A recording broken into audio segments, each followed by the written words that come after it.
So let's dig into it. Let's dive right in. Welcome, welcome, welcome. Welcome back. Excited for this. It's going to be a good one. Nice deep one for you. We were shooting the shit Yeah. last week and now we're back to serious life, okay, And now people? we're like in the shit. Yes, yes. Now let's jump right into the shit pile. Yeah. Very similar to like the dead flowers behind me. Oh my God. I thought they looked nice until you said they were dead and now I Just can that see them. one really sad one in the front. Oh, there's always one. It's fine. So what's Oh, going on, girl? How you doing? I am doing good. It is Memorial Day weekend, and I am not subscribing to hustle culture, Yay. and I'm not subscribing to the way that the fitness industry works. And I'm taking 4 full days off I love it. and jetting down the Cape. Jetting down So, the Cape. It's my Cape some, house. MBD. nah. Mark's parents, Cape Cottage. Bless them. Definitely not our own home, but one day manifesting it, you know? One day. Yay, that's great. How you doing? What are you guys doing on the weekend? Anything fun?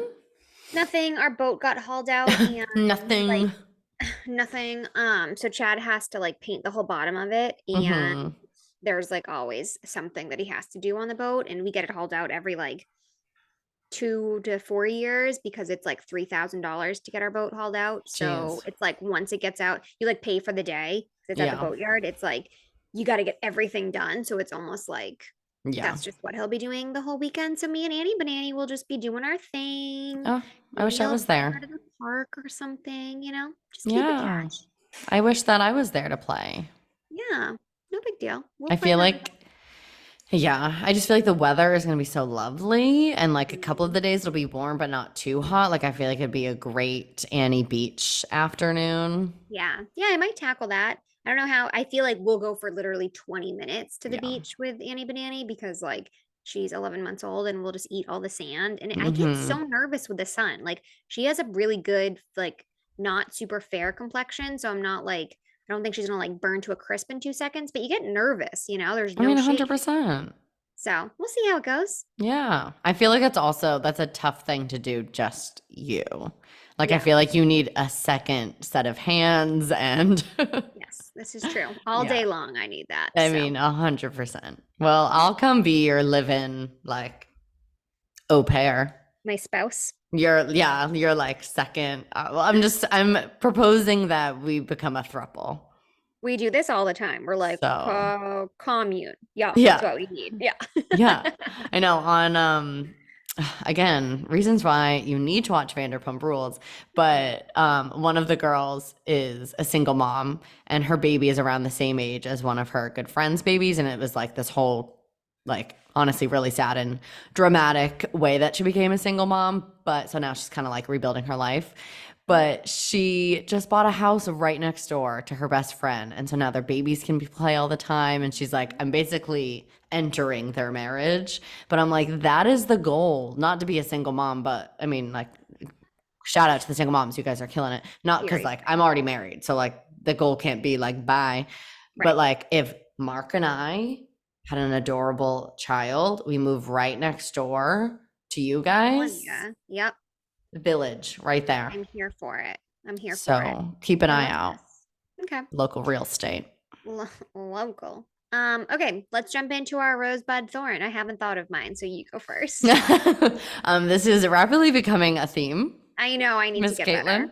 I Um, know.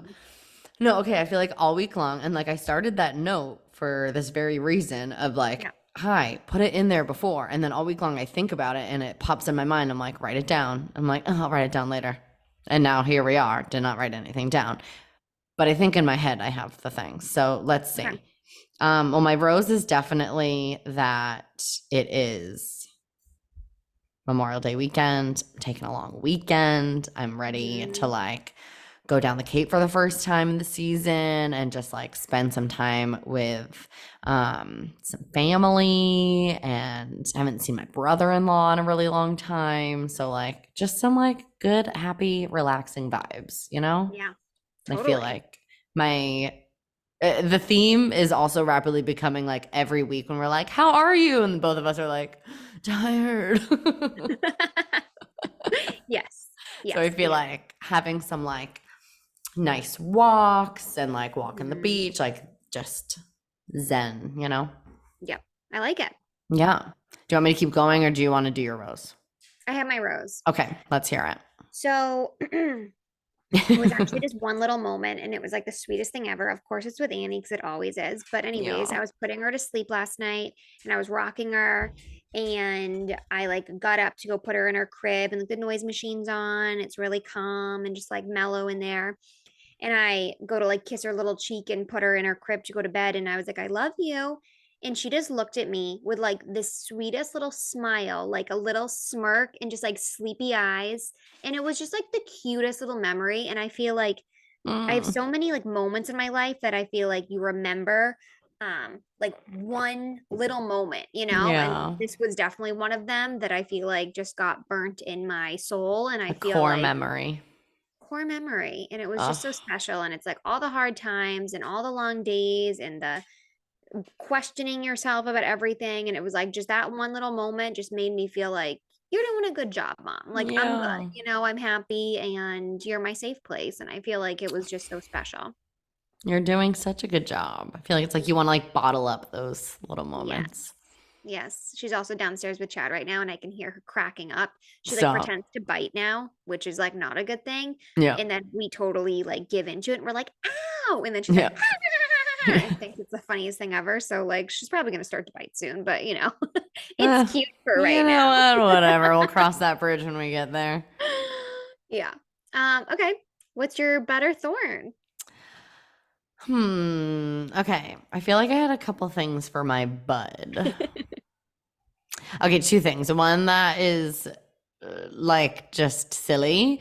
So last week I got my wedding makeup trial done, which Mhm. was nerve-wracking but exciting. I feel like I don't love getting my makeup done because like I don't really wear a lot of makeup. Like I wear like mascara one time a week, basically. Um, and so I also like know nothing about makeup. So, and also more and more of my clients are just telling me how fucking tired I look all the time. So So, rude. Like, why do people say that? I mean, it's funny because it's not ever one female client. And if it ever was, it would be like, hey, like, are you doing okay? Like, it would Yeah. be like a nice way of bringing something up. It's always like the male clients that are like, oh, yeah, your bags are huge. And like, yeah. What? Oh, one of my clients, I mean, I like, can't he's an imagine older saying that to guy. someone. He's like, honestly, slightly senile.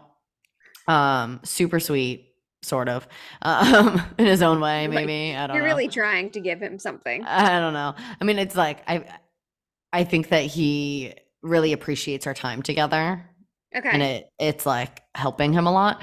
But he I saw him on Tuesday and he was like, "Wow, you look really hungover." I'm like, "Not even tired, hungover?" I'm like, "It's Yeah. Tuesday morning. What?" You should have been like, I Cool. am. Just Yeah, go with it. basically. And Yuck. I know. And so clearly need help in the makeup department, need to like give my face some life. And this makeup artist was such a gem. It went so well. Loved it and really enjoyed my time with her. So I feel like her vibes will be really good for the wedding day. But she also put me on to all of these products that are very like lightweight, like tinted moisturizer kinds of things, like perfect for like, hey, you have Ooh. to work at 5 in the morning, throw this on your face, you'll look like a little more alive. And I loved, because we Tell me. love a Give me your bargain product. queen, Mm-hmm. all of them. I mean, of course, she had like the more expensive, like MAC and all of that stuff, but all of the things that she suggested to me were all drugstore brands, like Okay. Elf, all of that. Elf is a great brand. I feel Great. like I want you to name one product, and then I feel like I want to make a post of like some of the things that, Girl. oh, sorry, on my like jumping. I'm just excited No, we're a simpatico. because I love new products, and I'm the same. Obvious. I feel like all of the girlies are the same of like, we're not that into makeup, but if it's easy, like, let's give it a go. We're not going to gatekeep around here. I was literally thinking the same thing when I was like, oh, this is a good bud. And then Yeah. we can make like a reel or something and I can show you all the things. Because obviously I did like a massive Amazon order right after I left. Yes. And she also was so cute the way that she was like, take a picture of this one and this is the shade I want you to get. Like, just Yeah. We love I love this. that. The one and that I did use the last couple days, it was at L'Oreal Paris True Match Lumi Glotion. So it's just a natural Ooh. glow enhancer, super light, just Okay. like a tinted moisturizer kind of thing. Then there was a I couple like other it. like, um, there was one like I hate wearing foundation where it's Yeah. like You know. cakey and thick, but there was another one that like a couple days this week, I just put it right over that, and it's hyaluronic tinted serum. So it's not even really like a foundation. It kind of feels more like something like that. There's a little Okay. exfoliant. Good stuff. Okay. Okay. Good stuff. I'm here So for it. clickbait. I Follow us love on this. Instagram, and Thank you. then you can learn the rest. Learn the rest. Okay. I love that. Boom. Nice bud. I love that so much. What's yours? Oh, my bud. Oh, I had it in my head. So I on the side have been tutoring while I'm not working at the school. And I actually dwindled it down to just one little kiddo, and he's like the sweetest thing ever. And I Oh, just do it because I sincerely like him and his family. And I had a couple before like with him, and I was like, this is not a good match. And I was just following my gut of like I want to do what feels good, while I'm mm-hmm. in this period of my life and I have the room to be like, this kid Yeah. is not being respectful. Like, I don't have to be with them. Like if you're a general Yeah. teacher, like in the You're classroom, you stuck. are stuck with like kids that aren't respectful and responsible and all of the things that you want them to be for various reasons, not blaming the kids, but it can be tough.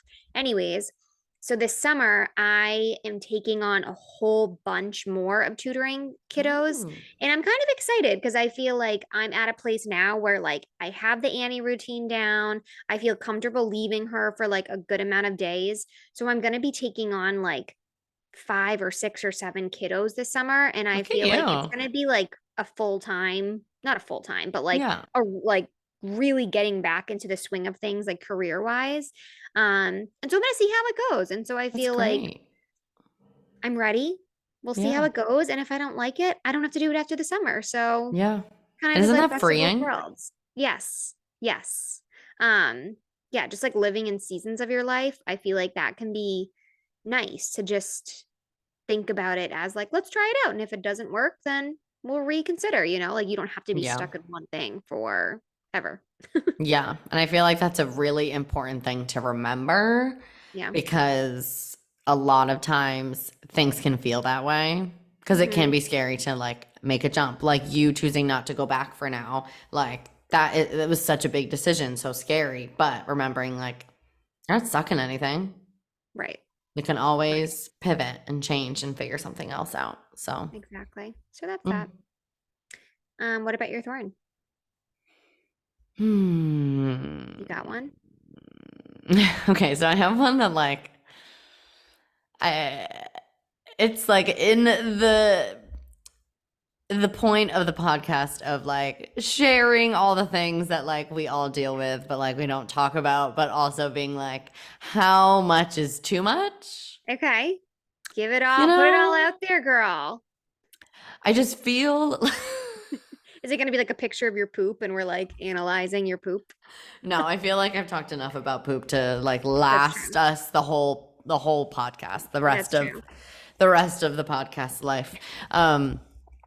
No, I just feel like we don't discuss enough the amount of like vaginal secretions that we deal with and Yeah. like the difference in like what is going on down there depending on the time of the month. Yeah. Like, it's not like it's just like we have our period and then it's like we're good to go the rest of the time.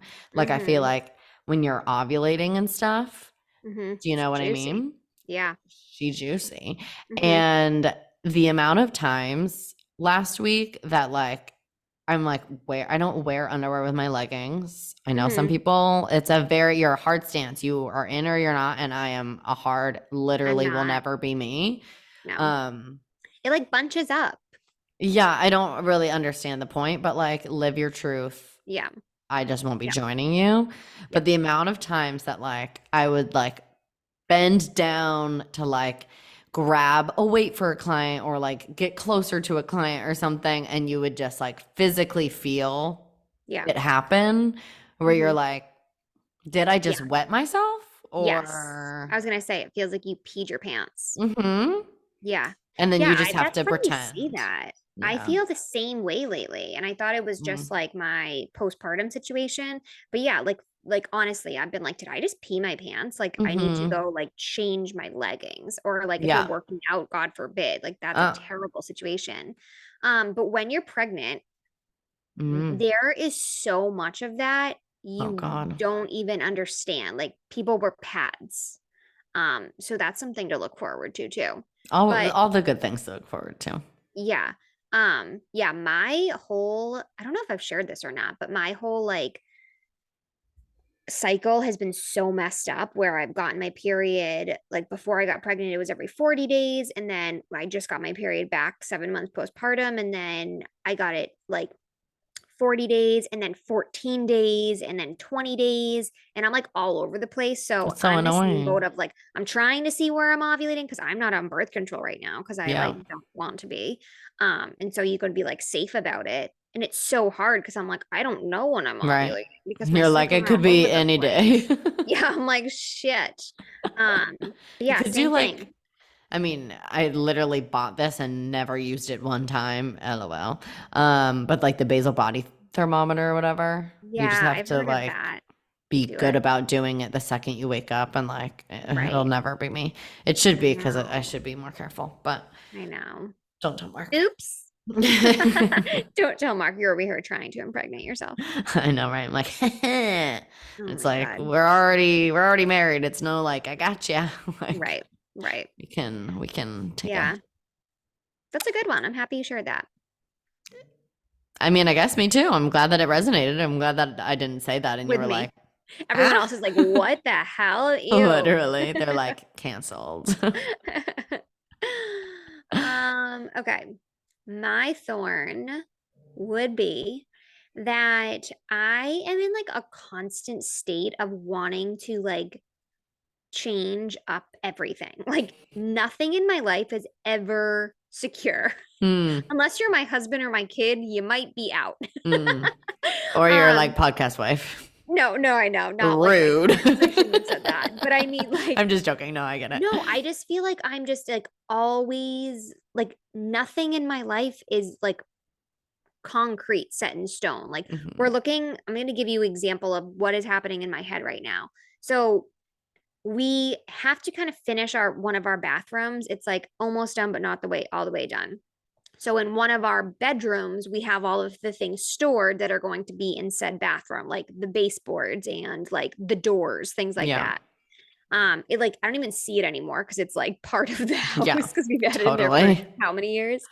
But anyways, so the plan eventually is to like finish this bathroom and then we have this decision to be made about this bedroom.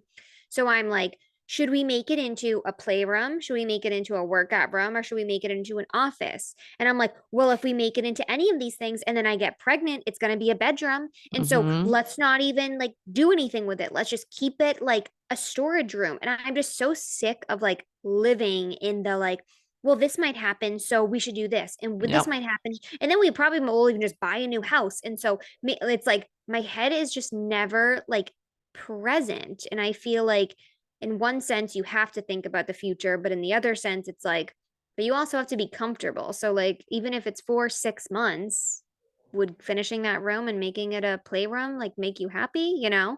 Right. So I just feel like it's a thorn that I just can never like settle, you know? I just Yeah. like it's so hard for me. And I'm like happy that I want to do better and grow, but it's also like, chill out, man. I relate to that super heavily.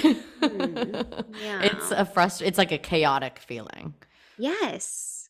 Yeah. Where I think Interesting maybe though. it's like an anxiety thing. I don't know. Probably. Probably. Why not? Because like same. But also TikTok is telling me that things like that are like an ADHD thing. And I'm like, do I have Huh. undiagnosed ADHD? There's a lot of things that TikTok tells me that I have. Yeah. So we don't Yeah. need to go into that. We don't need to go into that. Oh my gosh. Whew. All right. Are we ready to jump in? Are I'm you ready. yelling? Are Sorry, you yelling I'm at yelling Poe? at Poe. I'm yelling at Mark. No, I'm yelling at Okay. Poe. He's like, there's definitely like one kibble of food that's just like underneath his bowl or something. He's sitting there just like, Oh yeah, mm. as they do. So he just Damn needs to dogs. relax. Those damn dogs. I love Oh them so my much. gosh. All right. So today we are going to be talking about alcohol and our relationship with it, our background with it, and our experience with it. Mm-hmm. So let's jump in with a couple of facts and then we'll kind of talk about our background with it and a Yeah. little bit more about what we do in regards to it. Yeah. So, I would just say a quick, I mean, obviously it's like we're talking about alcohol, so like do we need to say it? But like a trigger warning of like I don't know if we're gonna get like so deep into like certain experiences, but like if you're not in a space or if that feels triggering to talk about alcoholism or if you're, I don't know, just know that as you proceed. yeah, Carry I on. like it. Thank you. So a couple facts. So 1 in 8 Americans are alcoholics. I honestly thought it would be more. I kind of want to Yeah. like do more research. Um, 1 in 5 people or kids have lived with an alcoholic relative growing up. So we're going to talk a little bit about Interesting. our backgrounds as children, and living in households and our parents' relationship with alcohol. And so, if you are one of those 5 kids that have lived with an alcoholic relative, you are more likely to have emotional problems. You are 4 times more likely to become an alcoholic yourself. A lot of those kids end up being overachievers in school. And so, it can kind of it got to be opposite of what you would think, but just as like my teacher lens, I feel like you always want to know kind of like what to watch out for. Mm-hmm. And then I think you were going to talk about like what happens in your brain when you do consume alcohol. Yeah, so I mean, obviously, I'm not a scientist and I didn't do like extensive research.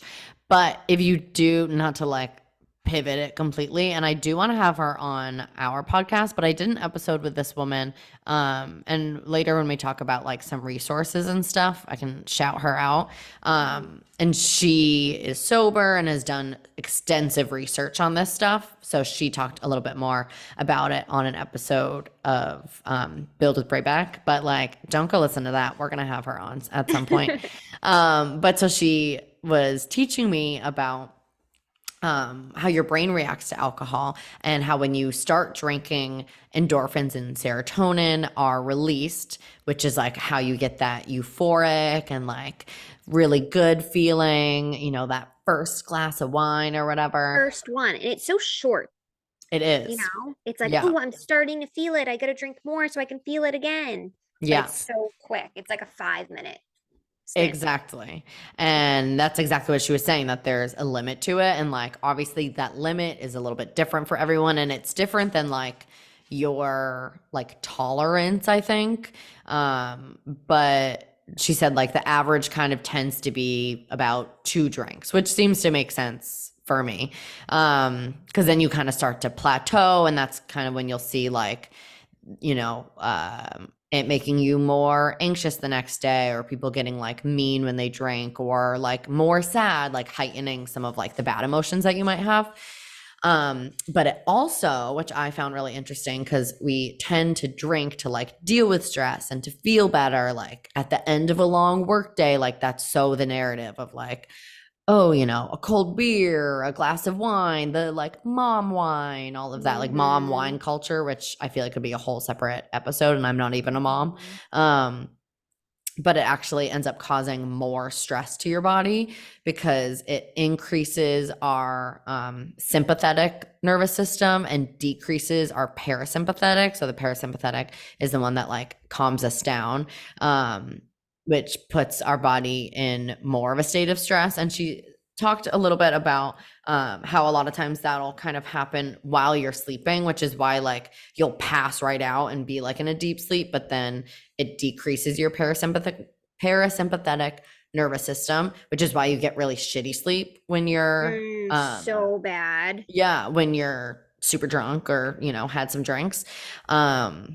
Which is just interesting because it's like it's doing that exact opposite of what we want it to do, but Mm-hmm. we go for that quick fix.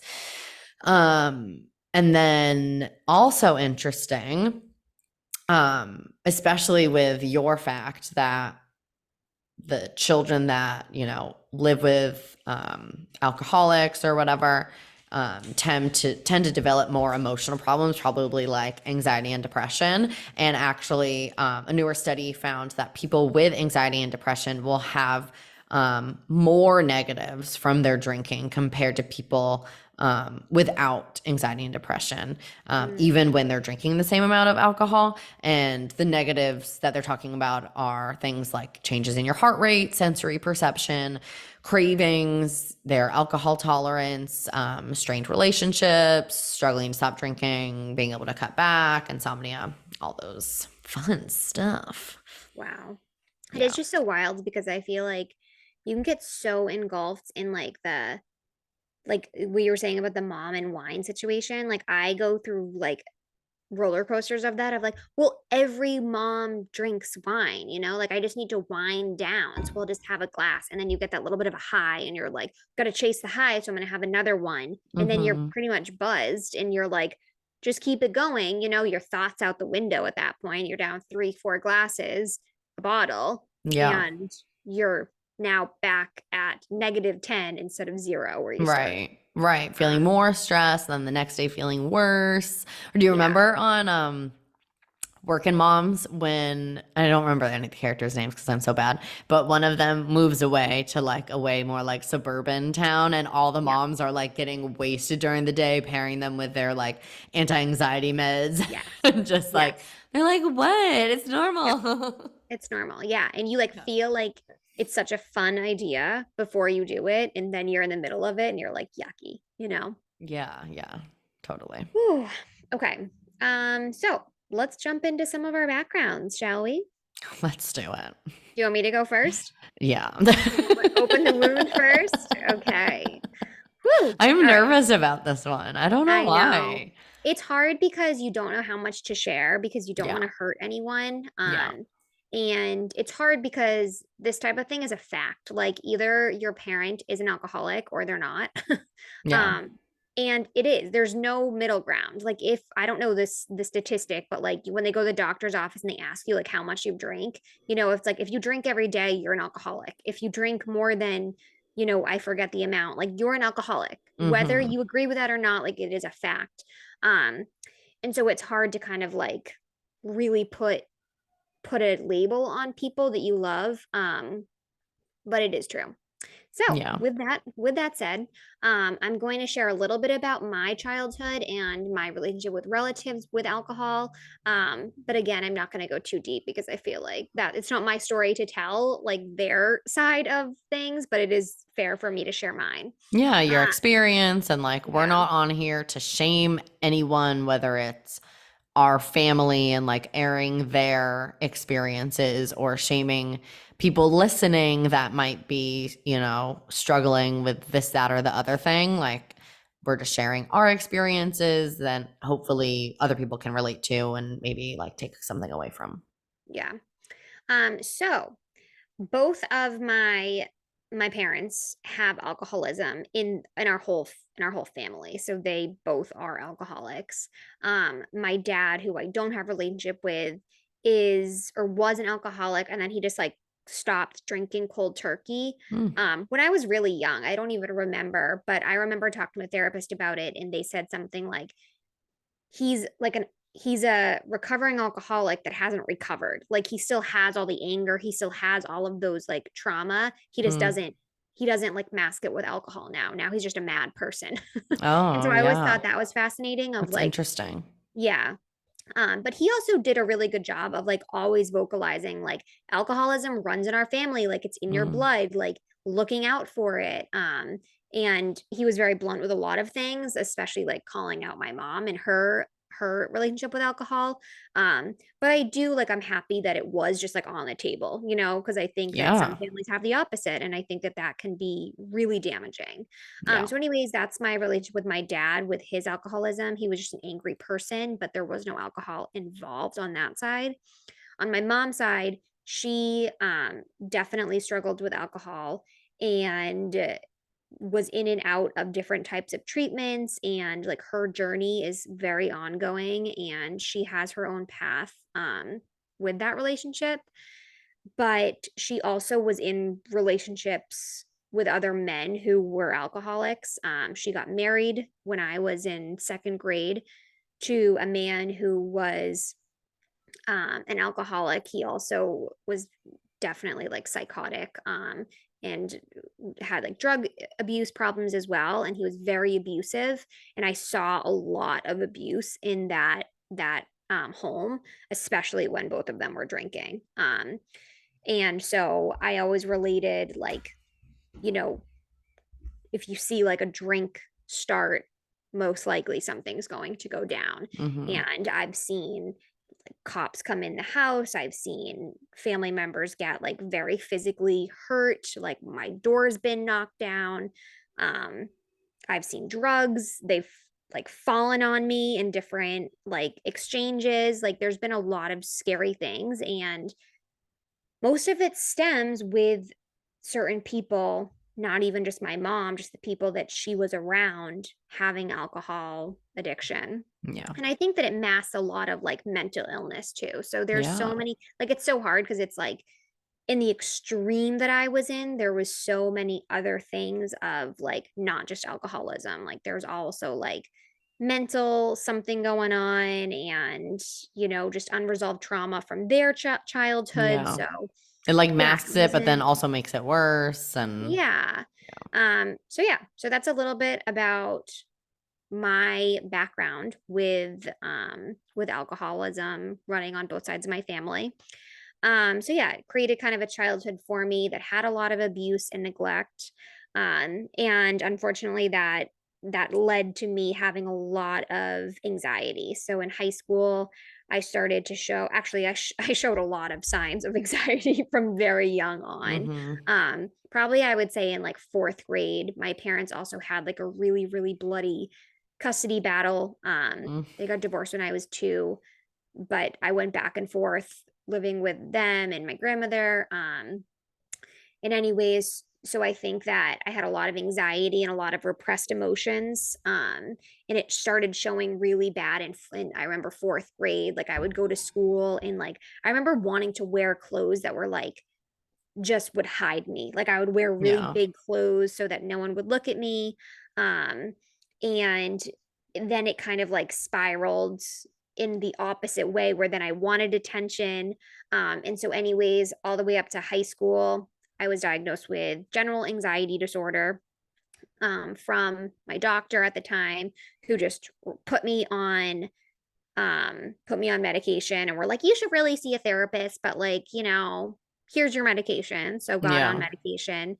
Um, but it also like you would mirror kind of like what you saw in the household too. Like I remember my relationship with alcohol in high school, it was like I wanted it all, like Mm-hmm. this is the norm. This is what we do. We drink, drink, drink, drink, drink. And it was like you see it at your house and then you just go and do that. You're right. Yeah. So anyways, in high school, I was diagnosed with anxiety disorder, and I was also showing the same. I was just like running on the trajectory that my parents were. Like I was going down the same path as both of them. I loved alcohol. Um, it made me insane, and I loved every second of it. Yeah. I would get arrested. I mean, it was wild. So yeah, so that was in high school, and then we went into college, and I feel like everyone has a funny relationship with, not funny, but extreme relationship with alcohol in college. And it's so mainstream of Yeah. like, you're gonna just like party the whole time. But like it's kind of scary. Like, and I It's actually think I drank terrifying. more. I know I drank more in high school than I did in college. Um, because I feel like I was going through so much emotionally that I was just masking it, and it was like so fun. It was the first time ever. But yeah, I feel like everyone is an alcoholic in college if you think about it. Oh my God, yeah. And like I feel like we even talked about that towards like senior year and then once we graduated of like when you graduate college and enter the real world, you start to like weed out like okay, who actually kind of had a problem and not. Yeah, But like looking back, it really was like we all pretty much did. right. Right. We Like, absolutely did. and I feel like it's also, I mean, who knows? I'm like an old wench and I don't know what this generation is doing, but I feel like we were in such, I mean, generations before us were definitely crazier because it was like lawlessness. Hmm. And but our generation was like the generation of like American Pie and like all these like teenage that those like movies that really just made the binge drinking like such a part, like centered our culture around that. Hmm. And it was just so normalized that you were binging, like trying to Yep. black out. Like a lot of Yep. people would go out and like that was their goal was Yep. to black the fuck out, Brown out. You brown out? brown out for Yeah. like 4 days out of the week. Yeah. Yeah.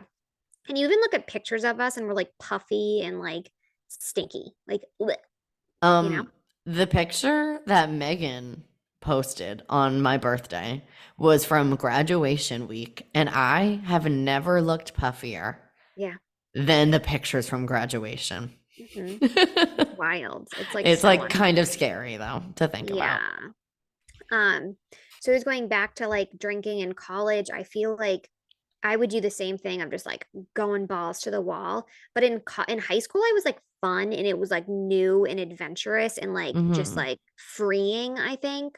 But in college, I started to get like mean. Like I would drink and I would be either I said it, I might have like just put it in my head, like like I would be very mean to like Chad, who I was dating at the time. And I Yeah. feel like I would just like I don't know, start these insane fights and stuff. And it was just like a gross place to be, you know? Yeah. Hmm. Um, but also at that point, I was diagnosed with panic disorder. So now I was on a whole another plethora of medication. So I was on, I think it was sertraline in high school, and now I have this panic disorder.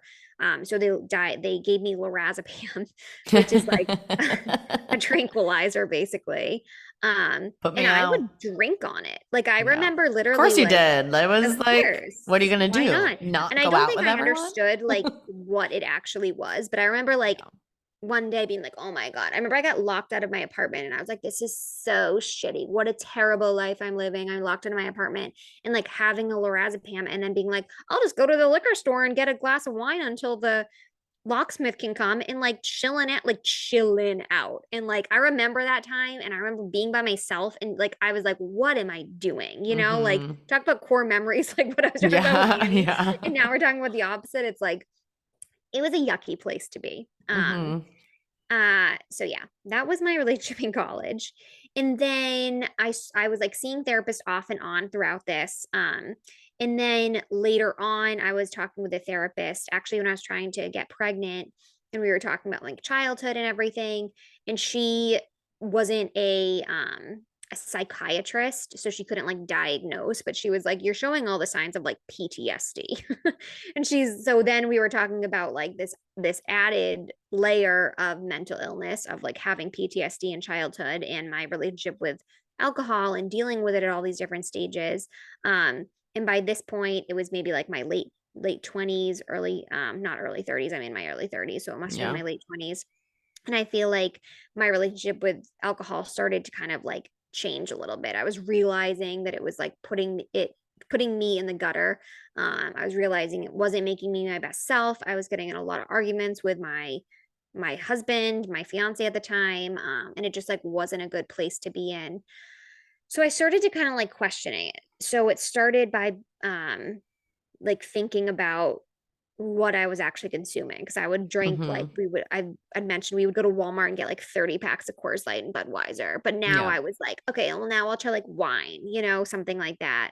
Um, You were good about never drinking hard alcohol. I'll give I you never that. drank. I never liked it. I don't You were know. the I cool would girl drink. drinking her Coors Light, Oh my God, pre-seltzer no. days. Like we're dating Yes. ourselves, but Oh my like God. we had to drink like Bud Light in Yeah. college. If that, that was like the nicer option, Yeah, you that was know? the nicer option. Yeah, no, I never liked that, but I did like a good fireball.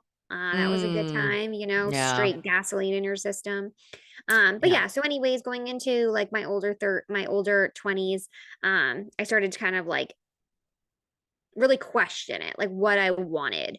Um, and so it kind of turned into like, so it started with like, what am I drinking? Like, I'm going to change what I'm drinking. Cause now if I'm not drinking beer, I could drink wine and have like, kind of like limit myself a little bit more.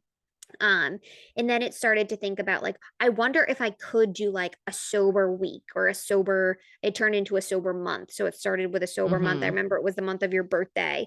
And I Mm-hmm. remember that sober month elicited so many feelings for me. It was Yes. like literally stripping yourself of everything. And I during that time was also like, I'm not going to take any medication. Like I got myself off sertraline. Like I wasn't into that anymore. It wasn't helping.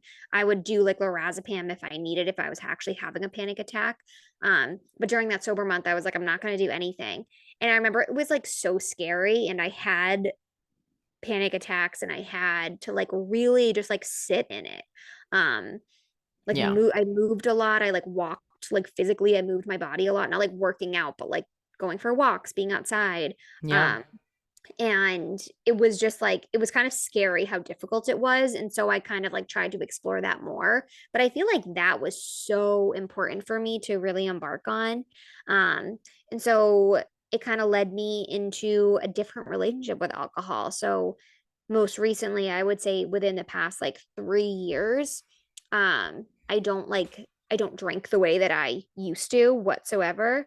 And I think it stems from that month of my sober month. Now I really think about like what the taste is of the alcohol I'm drinking. Like if I'm Mm-hmm. drinking something and I don't like the taste, I don't have to finish it, which is like a wild concept. Like Yeah.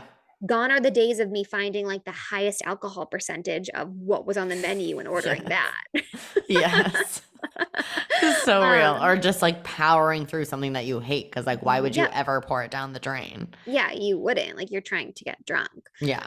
So like now I really like find what I like to taste. Even little things like what cup it comes in. Like I'm Mm-hmm. like big The about like the cup, experience. right? The Yeah. experience, how it pairs with meals, um, who I'm with. Like if I'm with someone and I'm not feeling good with the relationship with who I'm with, like I'm not going to drink because I know Mm-hmm. that's not going to help. Yeah. Um, even like what time it is. I remember like day drinking. I always hated day drinking, like in college. I liked it if you're like on a boat or a beach, but I remember just Mm, doing it because other people did. But then I would get wicked depressed. And so now like for I sure. don't day drink. Like I just don't. Yeah. And so realizing that it's like a choice. And then also really being aware of your thoughts around alcohol. So like a lot of the times when Chad and I are hanging out at night, we're watching a TV show or whatever, and they'll start like drinking on TV, and I'm like, oh, that's such a good idea. I should get a glass of wine. And I'm like, Yeah. whoa, like they're not really drinking. The show is fake, like but you Right. get yourself so just like embodied in whatever is going on around you. You Totally. don't question it. So just another thing to think about, even like when the weather gets nice out. So I feel like I'm in a really good place right now with alcohol where like I'm very aware of my experience with it in the past and like what I want my relationship with it to be now. Yeah. I love that. So sorry, I just talked a lot. No, it's good. No, and I was on seriously, a roll. like, thank you for sharing because I feel like so much of that stuff, especially like, childhood stuff, but even like your own like dealings with anxiety and like panic disorder, like, that's not easy to share. And you Mhm. speak about it with like such grace. So, Yeah. Well, it is what it is. This is it me. yeah. Sorry guys, there's a lot under here. Oh, yeah. But it's good. I mean, that was the whole point of why we started this Yeah. was I know. It's so to hard because share it some of it is all. like so embarrassing and so Yeah. like do you really like want people to know like that gross story of me like literally taking razapam with like alcohol? And it's like, but that's the truth. Like that's who I am and that's the experiences that we've had. It's like Yeah. it's hard, but it's the truth. Right, exactly. And And if you're it's gonna judge me for it or if you're not going to like me as much because of it, then like there's nothing I can do. Like it is right. who I Then am. like you're not the person for Yeah, me. you're not the person for me. Yeah. Well, I definitely have lots of those moments, so don't you worry. Wait, you take antidepressants on? I know, I'm I kidding. mean, like not quite, but like different, same, but different, you know? No. So I feel nervous about this episode because like you were saying, like some of this stuff are not my stories to share. Mhm, And the drinking that occurred in my household growing up is something that I have not even spoken to. Like I like feel even uncomfortable saying like which parent like you know what I mean, which sounds like such a mhm, scapegoat, but there definitely was alcohol abuse in the home.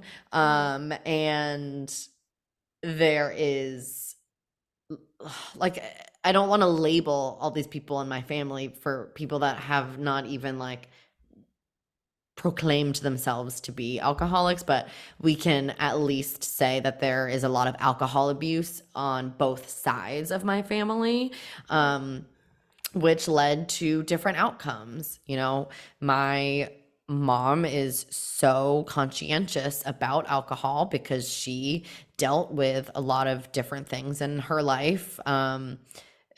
With the way that she grew up, and she had to grow up really fast, and I'm not going to share her whole story, but and she definitely always would, you know, say the same things to us of like, you know, alcoholism runs in both sides of our family, like I want you to be careful, especially when she saw, you know, glimmers of what my college experience was like. I know that worried her. And she wanted to make sure that we always were thoughtful about it and didn't want us to go down any wrong paths or whatever. Um, but the, you know, drinking that my dad did definitely just led to more of a chaotic household and a lot of uncertainty and um just, you know, as a developing child and a teenager, it just brings more of like heightened stress and inconsistency and a lot of like walking on eggshells, not wanting to set off a fuse because you don't really know when that might be coming. And mhm, I again gives me anxiety, and it makes me feel bad because I want to protect my parents because like don't get me wrong, like I lived a very charmed childhood and like I had an amazing upbringing, and I know that like the two of them were doing the best with what they had. And I think it brings up um the topic of like what does alcohol abuse look like, and it can look a lot different on mhm, different people. And again, I've never even like spoken to my dad about this, which is mhm, something that like we should probably do at some point, but so it makes me feel kind of uncomfortable like sharing it to the world. But just like you can be a super high functioning person and hold a really good job and own a home and have a family that looks very perfect on the outside. And we're a great family, so it's not saying that like we're not, but like we had our shit too, and we had a lot of shit going on. And I remember some friends that definitely came from more of like, for lack of a better way of saying it, like a broken home with a lot more serious chaos. mhm, Um, that like spent a lot of time in my family being like, you know, you get so annoyed that your family always like forces you to do these things and like force family fun and all this stuff. She's like, I freaking wish mhm. that, you know, my family was more like you and all that. And, you know, people just don't know what's going on. No. But yeah, like I think that it brings up the topic of like, okay, just because you have a good job and like have all these things and check all these boxes doesn't mean that you're, you know, not an alcoholic or that you don't abuse alcohol at least. So to like look at things of like, when are you turning to alcohol? Like what's triggering that? Like, is that your go-to coping mechanism? Are Mhm, you hiding it from the people in your life, or trying to like hide the amount that you're drinking, or how are your relationships affected by your drinking, or how do the people in your life feel about your drinking? Because even if you're not looking in the mirror and saying like this is a problem, if the people around you are affected by it or think it's a problem, like it's a problem Yes. if you And I want to think, maintain those relationships in a positive way, right? right. Yeah. And I think like just going back to kind of what you were hitting on too, like there's the difference from like functioning and non-functioning alcoholics. Yeah. And like I have people in my life right now that are non-functioning alcoholics. Like you see them, you know they're sick. They don't work, they go to the bar at 11 a.m. They have gotten DUIs and they don't have their license. Like people in my life, in my family right now, that's their life. They wake up and they drink until they pass out and they do that again. They're a non-functioning alcoholic. Right. But I think that that's almost easier than this functioning alcoholic of like The gray everything area. looks normal, like, yeah, maybe we like get a little crazy sometimes, but it's like that's uncomfortable to talk about almost more because it's not like I'm right and you're wrong, like when you're a Yeah. non-functioning alcoholic, it's like, no, like you're wrong. Yeah. But functioning is a different story. And I feel like I hit that wall too with a few of my relatives that are the same thing. Like they hold a job and everything looks pretty on the outside, but it's like they're not seeing what's behind closed doors sometimes. Yeah. 100%. And, you know, I don't want to like make any excuses, but I feel like my parents were young when they had Yeah. us, and he was stressed and he had a lot of pressure of this, that, or the other thing. He was a career military person. That's not easy. And but I do two things. Like I feel like one, because it was like a high functioning situation, it wasn't really until more recent years when I was kind of reflecting on my own relationship with alcohol, and of course like within the family talking about different ways that we're all affected by it. But I didn't even really like recognize it as a real thing because of that reason, because it didn't look on the outside like anything was super wrong or crazy. It was like, oh, we get in fights sometimes. It's like normal stuff when you're a teenager, that kind of thing. But like it definitely wasn't. But I will say that like I need to give him so much credit, and it's a conversation that like I know I need to have with him, but like I am like unbelievably proud of how much things have changed in his life and the work that he Mhm. has done, once he really like came face to face with the fact that it was affecting his most important relationships, like his daughters and his wife. And he doesn't drink anymore, and he like meditates and does yoga. And like, is he the perfect person? No, like none of us are. But like finds healthy ways to deal with his stress, and he's so much more regulated and Mhm. present, and just like I'm really proud of him. Yeah. Um Yeah. I feel like that's so special. And I think that a lot of the times, like, we think we have to go through this barrier of like this conversation that has to be so deep and just like raw and emotional and like we just got to get it all out on the table. But I think for other people, like my grandmother like struggled with alcoholism, and then one day she just said enough is enough and completely changed it, and now she'll be like, just on a whim, like, yeah, I used to drink way too much and now I don't, and it wasn't yeah. ever a conversation of like, I did this and I'm so sorry. And there wasn't like a big sentiment. There wasn't a big conversation. It was just like, yeah, it happened and now we're here. And it's like, I think we're all okay with that. Like I can't Yeah. speak for like other people in my family, but like that's okay. Like we don't have to have like a kumbaya and go through every detail unless like you're still hurt about something. And then I think it's worth a conversation. But like sometimes it's okay in life to just move on. Yeah. And I think it's a conversation that probably should happen, but it's also kind of like the way that we do things. Mhm. But I think also he really just has this idea of what he has to be as a dad, and the like image that he has to maintain for us. Like he doesn't want us to think of him in that way or see him in like a super vulnerable place.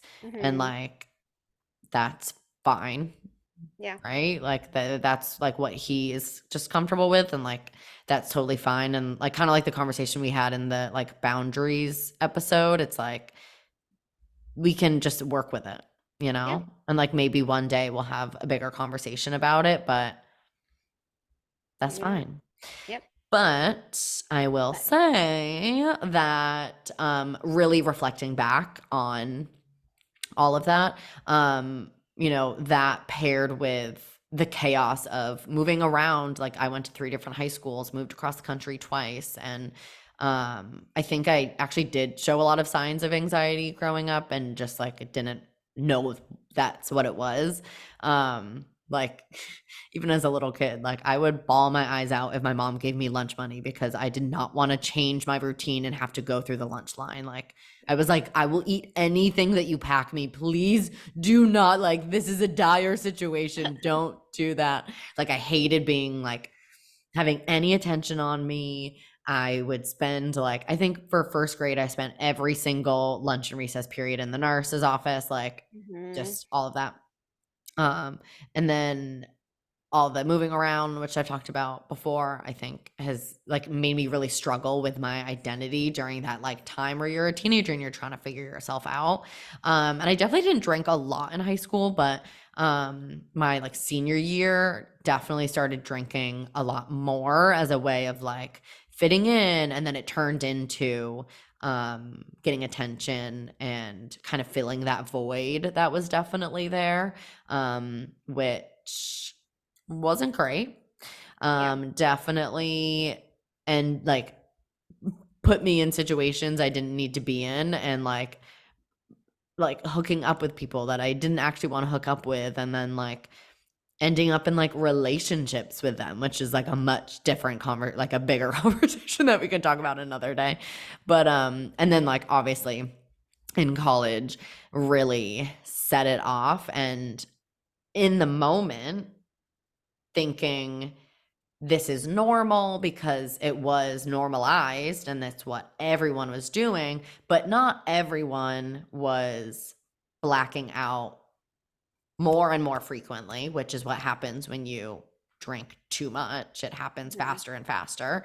Um, I was super insecure and still super unsure of who I was. Like looking back at that time of life, which I'm sure, of course, like going from 31, looking back in college, like, yeah, you're a different person, but like it feels like a different world. Like that, I don't know who that girl is. It is Right.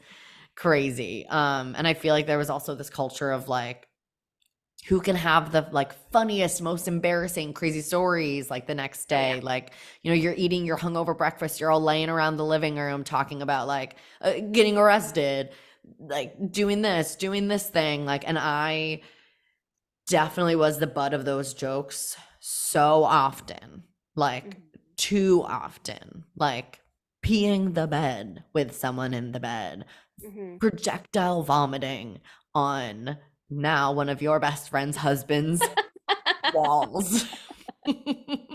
Which was really fun that one 4th of July when he entered the boat and I was like, haven't seen you since The that world is fateful too day. small. Oh my god.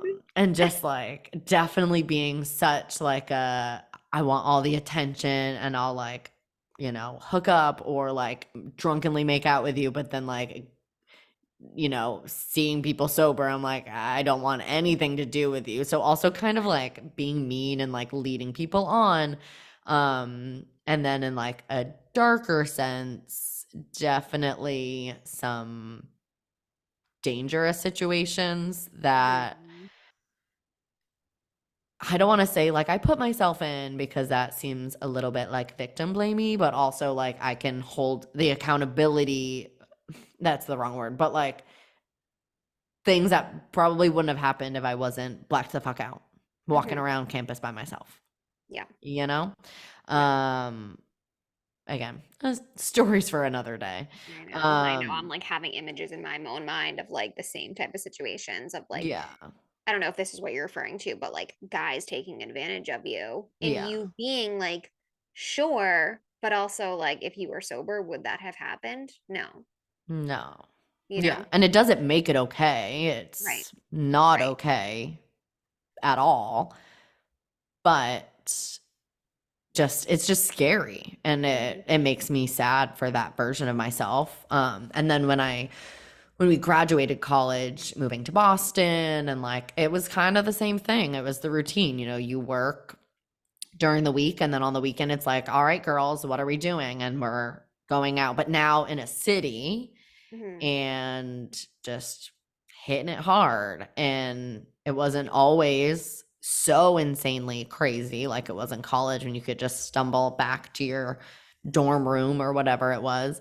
But there definitely were some really stupid, like really fucking stupid and dangerous situations that I didn't ever really process until I slowed down and looked back. But like, just like taking it way too far so often. Like I remember, let's embarrass me a few times, okay, to make Please. you feel better. Thank you. Um I remember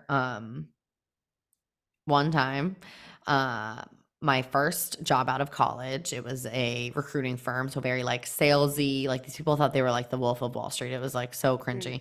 Mm. But we went to New York City for our holiday party, and I blacked out at the holiday party, which, like, don't have more than 2 drinks at a company event. All right? No matter what Mhm. everyone else is doing, stick with that rule. It Yep. will take you far. Yep. Um, but like the owner of the company was making me do shots with him, which is so gross looking back. Yeah. And I was already definitely very drunk. And I ended up going home with one of the guys from the New York City office, which everyone saw. Like, so cringe. Yeah. And I was blacked the fuck out. I came to in his apartment, Mm. flipping the fuck out, being like, I don't know where I am. I don't even know what hotel I'm staying at. Mhm. Like, what if my phone was dead? What if this person wasn't like, I mean, definitely wasn't like a great guy if that was what was happening, but like, wasn't a good enough guy to like help me find my way. But Right. I definitely remember that being a moment, like going to the bathroom and like looking myself in the mirror and being like, what the fuck are you doing with your Yeah. life? Like, Yeah. this isn't fun anymore. This is like a documentary in the making. Yeah.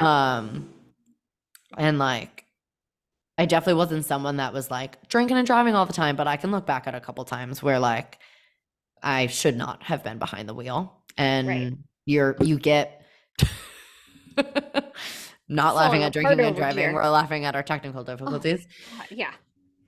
But like, it's the truth of, you drink and then the guard comes down and you're like, I'm fine. And it's like, you fucking weren't, bitch. And you're really lucky that you didn't hurt someone, you didn't hurt yourself, you didn't get caught. Like, could have taken you down a really different trajectory.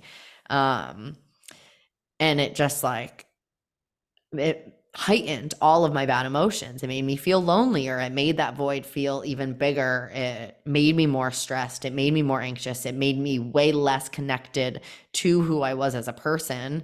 And it didn't really click until a few years ago. Like, I feel like I kind of slowed down when I was in this serious relationship. And then when we broke up, it's not like I like went balls to the walls all the time, but like I kind of started like slipping back into that. And there was a few times where like, again, I like blacked out and then had to like teach a spin class at 8 a.m. the next day, and woke up to my boss calling me being like, class starts in 10 minutes. Where are you? And I'm like hungover, Yeah.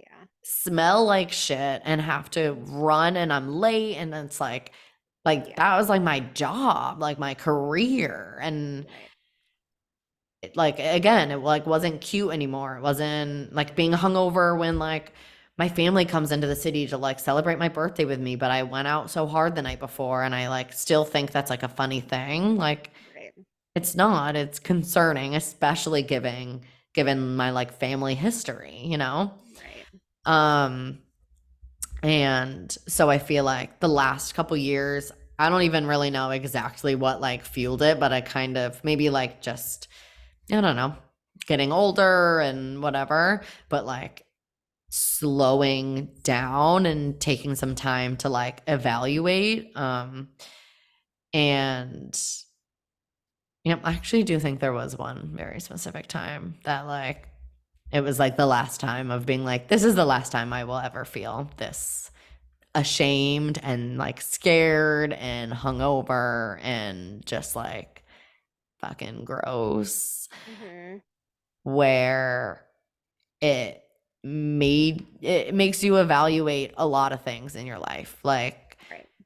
who you're spending time with. And not that you blame your actions on other people, but there are certain people that will like that's what you do together and that's like what bonds you, and people that it like triggers that almost a little bit, like you like bring it out in each other almost, Mm-hmm.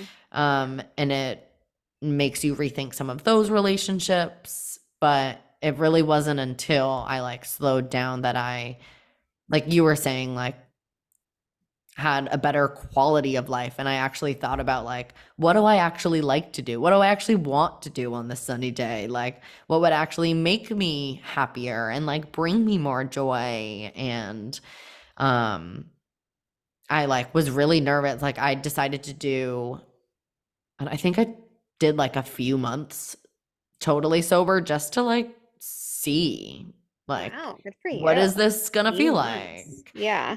And like I was nervous to even like, which is dumb because like why he of course he's gonna be supportive, but like okay, what is Mark gonna think? What are like my family? What's his family? Like, are people gonna say things at dinner? Is everyone gonna think I'm like a raging alcoholic? Because like it never, even though like I just made myself sound like one for sure, like it never was like a I need this. Like I wasn't drinking alone. And again, of course, things look different on every single person, but like I wasn't like turning to it every time I was stressed or like after work or anything. It was like always a social thing that I always took too far, regardless of, or like I took it too far more times than I ever should have. Mm-hmm. Um, but like you do think like, okay, well, if I'm choosing not to drink, is everyone to think like, oh, it's because like she's an alcoholic? It's like we've Right. talked about that before too, where it's like, is it a label or is it just like this isn't good for me? So Right. now I feel like I really stick to a 2 drink max, and Mm-hmm. I only drink when I like actually want to. And if it's not good, I don't really feel like finishing it. And I've gotten a lot better at just like sticking to my guns and not feeling like I need an excuse or whatever. But it's crazy just like how much it can improve your life and like actually Mm-hmm. make you, and like you said, it's not freaking easy because it brings up so much shit. Mm-hmm. Thank Going God. back to the beginning of like, but when you drink, remember, it just ends up being worse. Like Yeah. biologically, what happens is it just suppresses whatever it is that you were like hiding, and then it brings it up tenfold. So, regardless of Mm-hmm. if it's you're talking about a hangover of like drinking to kind of like simmer down and then you go to sleep, but you don't really sleep, and then you wake up worse than you were before. Or if you talk about it in the grand scheme of things, the long term effects of it, you're drinking to subdue a feeling. Your feeling will get subdued, you're right, for the time being, but 5 years later, when you're having those feelings times 20, you're going to have to deal with it. And if you Yeah. don't, then you're just going to keep drinking, and it's going to become bigger and bigger and bigger. Yeah. Um, and that's really like thought provoking. Yeah. And it's crazy also, like, I mean, I also was like going to therapy and stuff, not necessarily just about that, but like we talked about that a lot and like my childhood. And it actually is crazy, like having a clearer mind, some stuff that came back up, like traumatic memories from college and stuff like that that I totally blacked out. That like Mhm. my brain, it was in there somewhere. And like fully having memories that I did not have before, which is just That's crazy. wild. Which definitely is like a coping mechanism, I think, maybe. I don't know. Yeah. But yeah.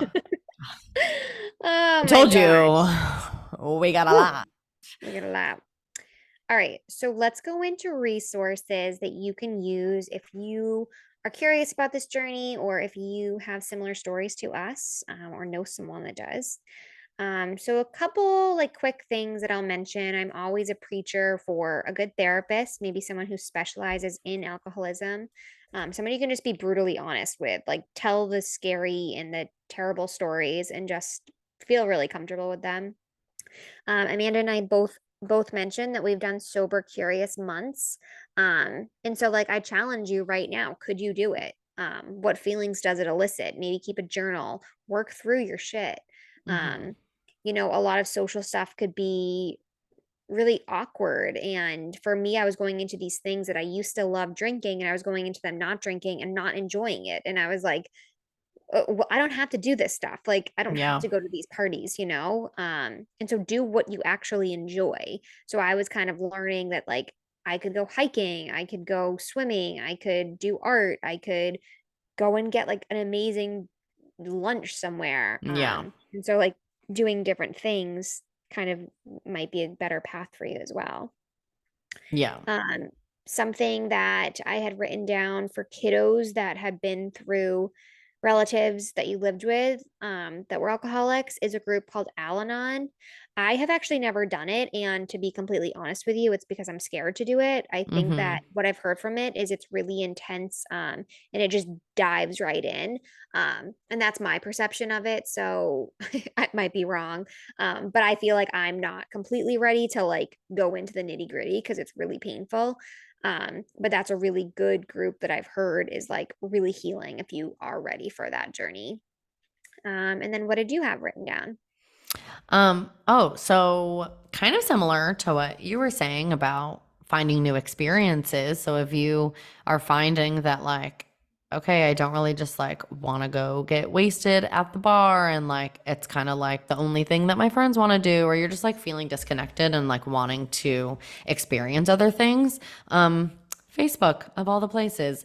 There are so many Facebook groups. You could find like local ones or just big general ones, that are like sober curious. And a lot of them will share like local meetups or different activities or just ideas or like general support where you can ask questions and not feel like you're totally alone in all that stuff, or just like meet some new people or have like explore different interests and have different experiences.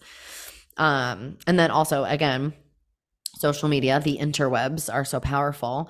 Finding accounts on Instagram or TikTok, there's like literally so many. Like you could probably just search the different hashtags of like sober curious or mocktails or whatever. Like there are whole TikTok accounts that are just share like really fun mocktail ideas. And like, Mm-hmm. so you can like still have that experience, like you were saying, of like, ooh, the cool glass, or like, Right. you know, it's the start of summer, so that is so like, oh, I just want to like have a cocktail and sit outside.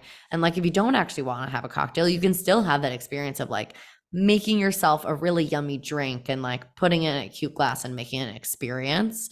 Um Also there's all these accounts that are of just like, here is a thing to do in this city that doesn't involve drinking or going to a bar, like just I giving want to you look new this up literally ideas. right now as you're talking. Yeah, and we can link to some. We can do in the show notes, and then maybe a few um posts on our Instagram that tag other accounts. Yeah. Um and there's this one account, she doesn't really post about it too much anymore, but I really enjoyed it when she was just sharing her experience of her sober curious. She called it her damp lifestyle because it wasn't totally dry. Oh my God. Yeah, Vivid.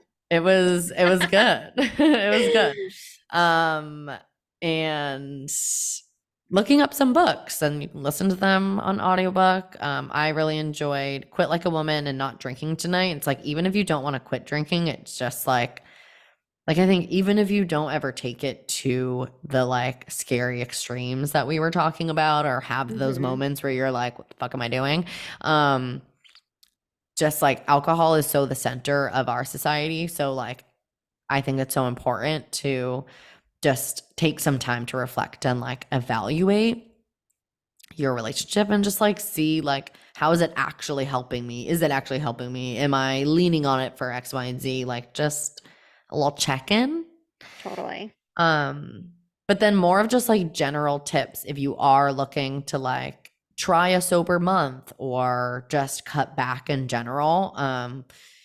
Going into it with a little bit of extra knowledge from the experiences that we have. So I'll share kind of what came to mind for me, and then if you have anything to add, feel free to jump in. Okay.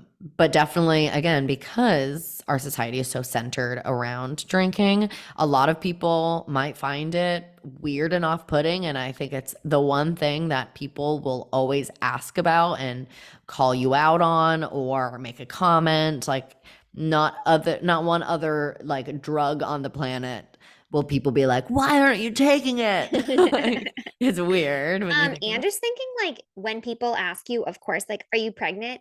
Like, don't Oh ask my people that, God. because if you are pregnant and someone asks you that, it's very uncomfortable. So Very don't ever ask that. uncomfortable. Or Sorry, like, go ahead. when are you trying to get pregnant? Yeah, My don't boss do that. literally asked me yesterday, Your boss, that's mm, freaking weird. HR, um, The when frick? Mark and I are family planning. Family planning. Family planning. Weird. Anyways, Interesting. yeah, fun times.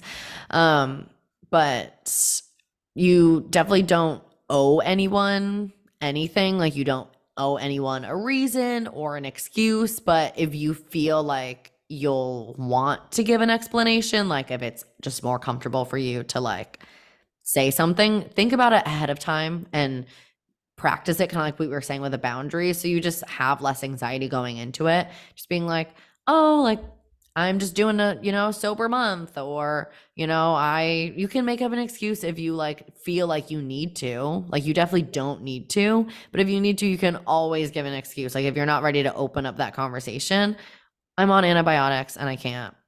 Mm-hmm. Like, there's a plethora of excuses or explanations, or just saying like, oh, I just don't feel like it tonight. Like, it doesn't have to be a thing, but if you have a feeling like your people, Mm-hmm. and go into it with a plan. Right. Um, and also like stick to your guns and follow your gut, because the first few times, depending on the people and the situation, like, yeah, it might be uncomfortable and you might feel weird and people might be weird about it. But at the end of the day, like, you are the one that has to live with you. And so whatever is best for you is what's right for you, and no one else. Like, it's no one else's business. And yeah, it might be really easy in the moment to just be like, oh, fine, whatever, I'll get drunk with you tonight. But like, if you're really feeling like you have a problem, or you're just not liking yourself when you're drinking, or you don't like the way that it makes you feel, like for me, it gives me such bad anxiety the next day. And it's not anxiety of Mm-hmm. like, what did I do or what did I say? Because I'm not ever drinking that much anymore. But like, literally, if I have more than 2 glasses of wine, it's like, my mental wiring is off. Yeah. And like, you're the one that has to live with that. They don't. So Yeah. stick to your guns. Um, and then do make a game plan, kind of like with the excuses or reasons or whatever.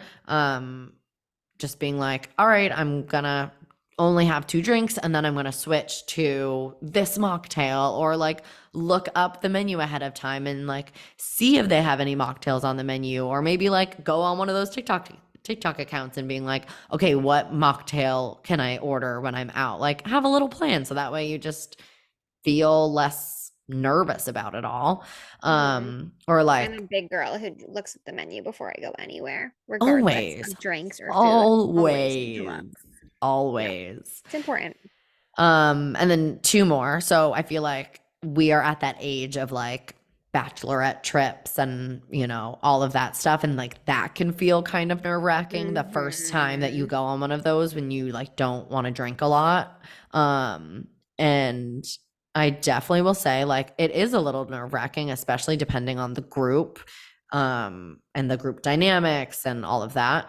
But there are definitely ways that you can kind of like skate around it. So like if you know that there's going to be time in the house where everyone's like pre-gaming and like drinking while you're getting ready and all of that, like when you do the big grocery trip, buy some like the little like canned energy drinks or like the yummy like poppy drinks or, like some option for you that like you have a little drink in your hand, not that you need it, but like if it makes you feel more of like I'm participating in the activities, Mm-hmm. have some of those stocked and ready. And you'd be surprised, now we are in our 30s, how many people are going to be like, that is a great idea. I I want one of know. those. Yeah. Truth. Yeah. Um, or I feel like I've been doing this on some of the trips that I've been on in the last couple years. Like taking the time to like, especially because you're not drinking a lot, you're not going to be hungover in the morning, wake up a little bit earlier than everyone and just like bring your headphones and go for a walk, especially if you're at a like in a city you've never been to, like take some Mm-hmm. time to see the city too, but also it's like solo time to kind of recenter, maybe reduce any anxiety that you might be having. I feel like that's super helpful too. I love that. um yeah, Perfect. and that's about that. Whew. I love That it. was so many Well, words, I'm so sorry. no, I feel like I challenge everyone to like really think about like, could you go a weekend without alcohol? Could you go further than that, and really like Yeah, explore? If you're like, no, um, like that's a why? conversation to think about. So Yeah, I hope that this at least elicits some type of thought. And I feel like I can't wait to hear about everyone else's experience with it. And I hope that this was super helpful for you. me as well, and like don't judge me. Yeah, just judge me. Don't worry. Everyone will be like, whoa, that Caitlin over there, keep her away from me, please. Keep her away from your Uh, kids. no, not at all. And like literally, but I feel like it is so important to talk about this stuff and like say the uncomfortable things because people just don't talk about it. And then like I haven't really talked to like many people besides my therapist and like you and Mark about half of Yeah, this shit? I know. So it's scary, but it's important. Tis. And there are so many goddamn good like non-alcoholic drinks out there these I days. Like we know. are, what a time to be alive. What a time. All right, let's hop off. Let's go Let's get hop some off. dinner, and we'll see you guys next time. Bye. See ya. Love you. Bye. Bye.